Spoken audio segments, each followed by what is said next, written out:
সবার পিছনে পিছনে আসি আমি এলে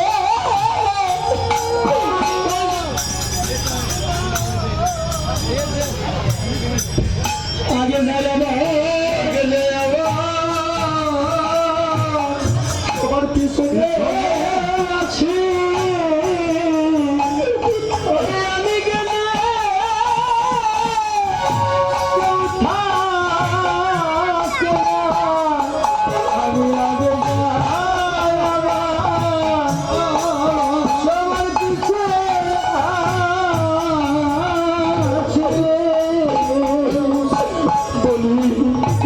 আমার মতো দরদি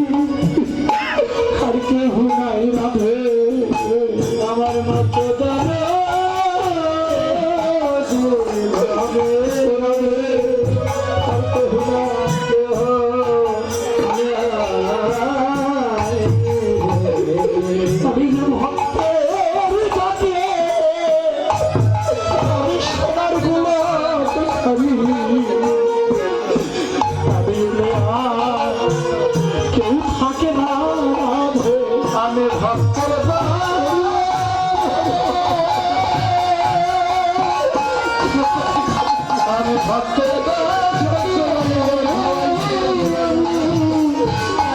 সবাই চলে সবার বললো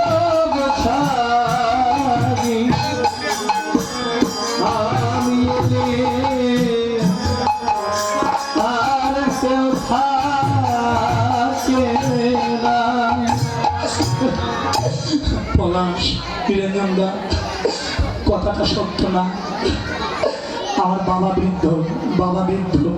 এই বাবারাই দুইজন যদি মারা যায় বুড়ো মানুষ যদি মারা যায় অনেকে কিন্তু অনেকে অনুতাপ করে না কয় এই সময় থাকতে গেছে তাই ভালো হয়েছে তাই কয় না আর একটা যুবক ছেলে যদি মারা যায় চোখ কান নাক মুখ সব ঠিক আছে হঠাৎ করে চলে গেল কয় না ঠাকুরের কি এটা ঠিক হলো তার সব কিছু ঠিক আছে এখনই চলে গেল এই জন্য বললো রাখবে আমি না দেহের ভিতরে থেকে জীবের যা আছে সবাই কানের পাতায় তোরা চলে যা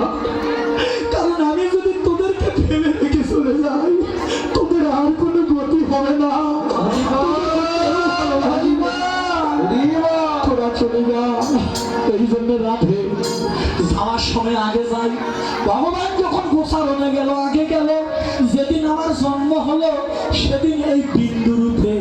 বাবার মস্তক থেকে আমি মায়ের গর্ভে আগে গিয়েছিলাম আমরা সবাই তাহলে গেলাম আগে আর যখন মারা যায় সবাইকে পাঠাইয়ে দেয় ভগবান পেছনে আসে তাই বললো সাধে এবার বুঝে রবা সবে চলে যাও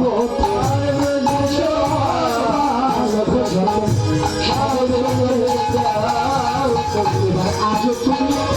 সবাই কৃষ্ণে কেন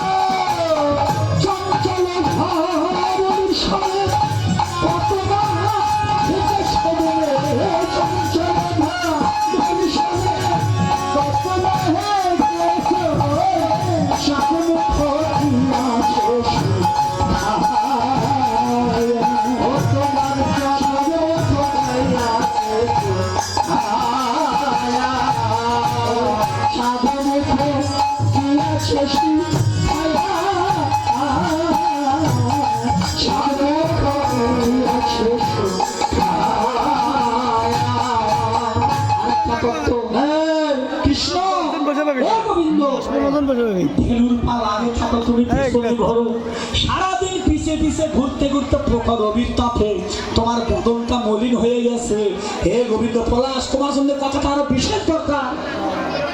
ভবা পাগলার এই বাণী তাই বললো গোবিন্দ তুমি আমার সঙ্গে আমার ঘরে চলো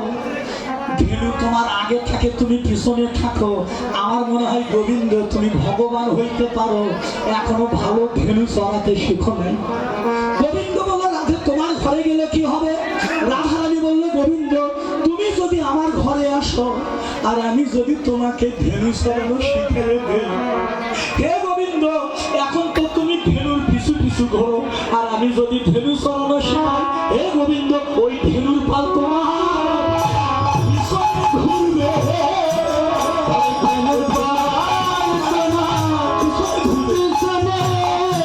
ঘুরবে। ওই ধেনুর পাল তোমার পিছনে ঘুরবে। ওই ধেনুর পাল তোমার পিছনে ঘুরবে। টাকাতে কথা তো ভালোই শুনেছি, টাকাতে 1 টাকা দিচ্ছি, ব্যাগের মধ্যে আছে, ভালো চলবে। মাথা ঝোঁকা একটা কি সুন্দর ব্যাখ্যা, ব্যাখ্যা তো ভালো।